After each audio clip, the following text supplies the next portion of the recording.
Smitty here at Victorian Strength Club, back in the original Victorian Strength Club, the Garage of Dreams. And this video is on how to improve your monster dumbbell.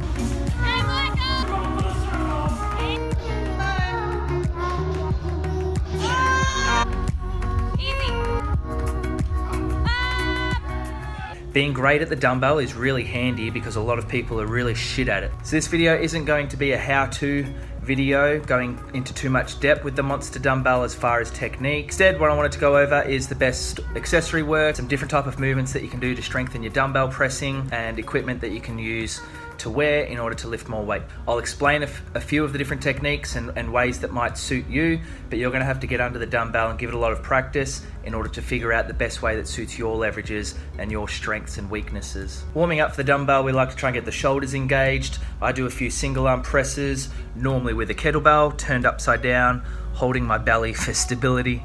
Some reverse flies are a big one, trying to thicken up the upper back, wake up those muscles, and I even chuck in some cheeky bicep curls just to keep them happy.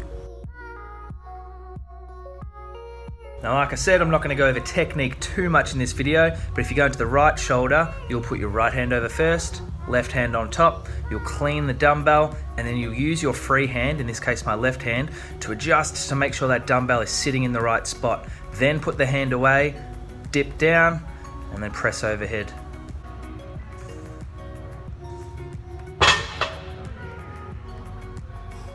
If we are going left-handed, the left hand goes on first, right hand over the top, swing it back, clean it to the shoulder, and same thing, I'll use my right hand to make sure it's sitting correctly, control down, big jump, and press overhead. Now this video is showing where the dumbbell's sitting on my upper back, so I think this is the best way to hold a dumbbell. This way it's attached to my body, it's become a part of my body. The elbow's nice and high, I can control down, and you can see how much my legs and glutes throw that dumbbell overhead, so it's not tremendous amount of shoulder work. This is Scotty using the same technique. This is about 75 or 80 kilos in a competition, and you can see it was just sitting on his back there. The other way you can do it is to balance it on your head. This is Alira doing it almost 2 years ago now. This way is a little bit risky. You'll need to make sure that the dumbbell is small enough to fit on your head, although that didn't stop Alira back at this competition. That dumbbell is huge and she's balancing it on her head somehow. She actually got 2 reps here, even though she only was supposed to do 1. But that was a pretty tremendous effort. And then the third way of doing it is how Mari does it here. So kind of, I call it the sandwich. Sandwiching your arm underneath the dumbbell. We'll get a freeze frame here. So that is not quite a part of her body, but her arm is so close to her midsection that she's actually able to thrust it up overhead, so it almost has become a part of her body. The other reason it's risky using your head is because the brand that we use here in Australia, Stand or Submit, has these locks to lock the lids to the dumbbell in place. So if you were to put it in your head with a bigger dumbbell, you might get a little stabbing in the ears. A few different ways to hold the dumbbell. This way is a really good way with this size dumbbell. I'd recommend most females doing it this way because it's now a part of my body and I can keep my elbow nice and high. For guys, I'd recommend trying to get it onto the upper back, sitting it there. And then you can try it the other way, which was the sandwich way.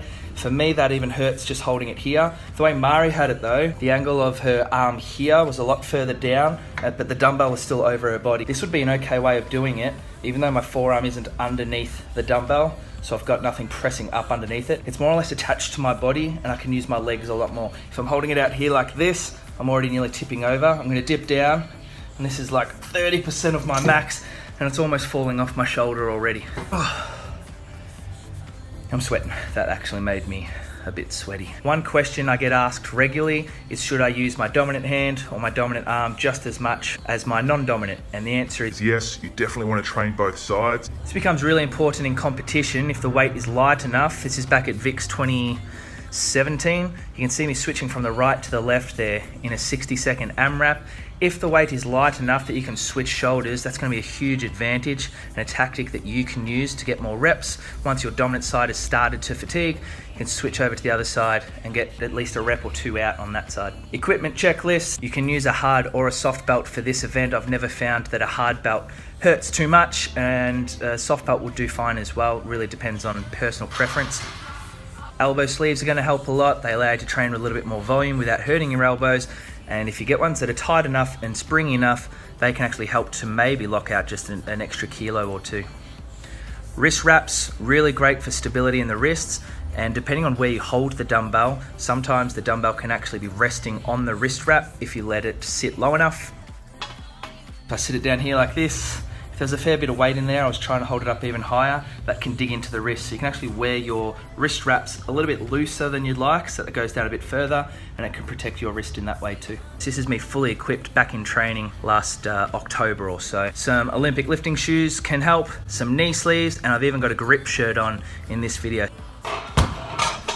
That was the only video I had on file of me with absolutely everything decked out. The grip shirt helps a lot. The Ollie shoes, if I've already got the Ollie shoes on, then I'll keep them on. I wouldn't go out of my way most of the time to put those shoes on for the Monster Dumbbell, but that's just me. And knee sleeves for the same reason as the elbow sleeves. They keep the knees warm and just give it that little cute little hug to make it feel nice and supported. Here's some accessory work for you all, some accessory work that I like to do with the dumbbell. This one in particular is slow eccentric reps. So you press it overhead and then bring it down as slowly as you can. Trying to build some strength in certain positions. I've really felt that one in the core and the abs as well. It was a little bit too heavy to do that weight on my left side, so I grabbed this one. This is just 27 kilos. Up as normal, and then control down and keep tension at the shoulder, so we're building strength in the exact positions we need. So these are slow eccentrics. They work best for sets of 3 to 5, and they can be done once a week.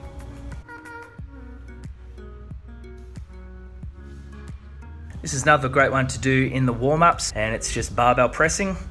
You can do it for much higher reps, so I like this around the 10 to 15 mark. Left and right side, a great way for females to practice getting that elbow high with the dumbbell, or in this case the barbell, resting on their back. You can see I get some strict reps in here just to build up some strength in that position, and then I do a little bit of bent pressing, which is the way that the Monster Dumbbell, or the circus dumbbell, was first done back in the circus strongman days. I actually didn't have too much fun with that one. That one felt pretty horrible. But that barbell version is a great one that you can do from anywhere. If you don't have a Monster Dumbbell, as not a lot of us have access to, you can do that from your home gym. We used to do it quite regularly here at the garage, and you can add weight to it as you get stronger, so you don't have to keep it as an empty barbell. So it's a way that you can progress your accessory work. So if you can go at the start of your program, maybe doing 3 sets of 10 with an empty bar, and by the end of the program, maybe you hit 10 reps or 8 reps with 40 kilos or something like that. The next best accessory movement for Monster Dumbbell is just regular dumbbells. So this should be in your training year round. You should be doing dumbbell shoulder press, seated or standing. You should be doing dumbbell incline press, dumbbell flat press, dumbbell floor press, dumbbell rows, dumbbell flies, dumbbell reverse flies, dumbbell lateral raises, anything you can think of, any exercise we want to be doing with dumbbells as much as possible. And should be doing this even if Monster Dumbbell's not coming up in your next competition, even if you've got log or axle or anything else that we see in strongman competitions, you want to keep dumbbells in. Kettlebells fall in the same category, and also I want to talk about reps here. So with the dumbbells, we want to hit anywhere from 10 to 20 reps with all the exercises. These kettlebell lying tricep extensions, I'll just wait for my dogs to finish barking. I did 100 reps here, did 1 set of 50 and then 5 sets of 10. They were 8 kilo kettlebells, so really quite light, but I really am a big fan of high rep training. Lots of sets of 20 and 30 and up to 50, or in this case 100 reps. So I really believe for upper body training, high rep lateral raises and tricep push downs and biceps are really important.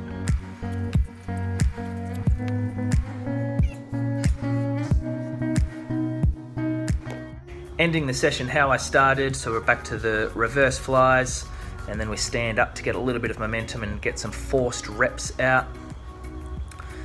These are some things to help with the obliques and balance, because we are tilting to one side on the Monster Dumbbell.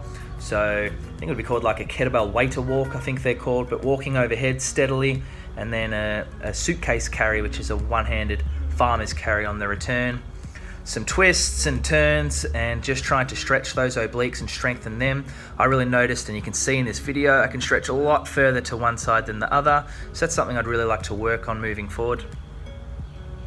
I actually moved down to a lighter weight here to get some extra reps tilting to the left, because it felt really different on that side. You can see here tilting to the left, doing some windmills, just with that 8 kilo kettlebell overhead.